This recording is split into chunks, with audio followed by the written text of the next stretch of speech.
One of the privileges of my job is to see what athletes do behind the scenes, and it's my pleasure to welcome IBO Cruiserweight World Champion Kevin Lerena, what is now an evolution of Kevin Lerena, from World Champion, which you still are, and we hope that continues, to helicopter pilot. Tell us a bit more what's going on, Kevin. It's always a pleasure. Thanks. Yes, like you said, an evolution. But for me, this was just a childhood dream. And through boxing and the network that I managed to gain, I've been fortunate enough to become a private pilot and working on my commercial license. And here's where we are now, flying helicopters in my spare time and boxing in my other time. Obviously, boxing is my main priority right now. I take nothing away that I'm an IBO Cruiserweight World Champion. I need to stay the World Champion and further myself in boxing.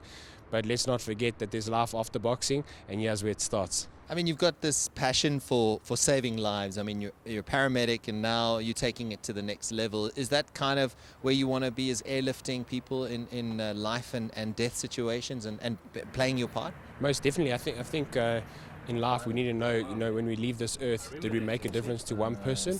Then it counts, So being in this kind of setting, the emergency setting, it is a goal to fly HEMS for neck care and to work on an air ambulance. Obviously you need a lot of hours for that, but I'm willing to do that, and that's the time I'm willing to put in, because this has been a childhood dream of mine. What's next on the cards for you in terms of the boxing? I believe that obviously you want to unify, you want to make the move up to heavyweight. What does the plan look forward? So I've been offered the IBF Eliminator against Jay Opatar from Australia. That's option one. Option two, I've been offered the WBA World title against Ryan Murray in Belgium. Option three, to defend my Cruiserweight World title in December in Norway.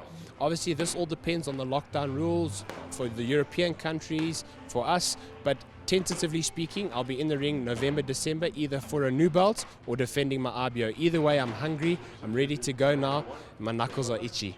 What's the thinking behind making the move up to heavyweight? I mean, you look like you're comfortable walking around in cruiser.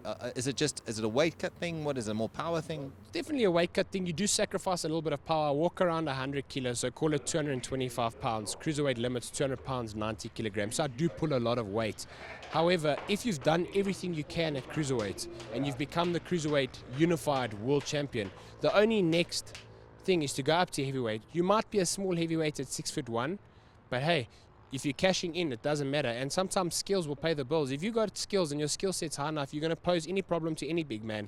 I mean, Mike Tyson wasn't the biggest heavyweight. Look how he dominated. So, lastly, from my side, give us an idea of what it's like when you take off in that bird and you're in the sky. Because I think there's exhilaration when you win a title and you beat an opponent.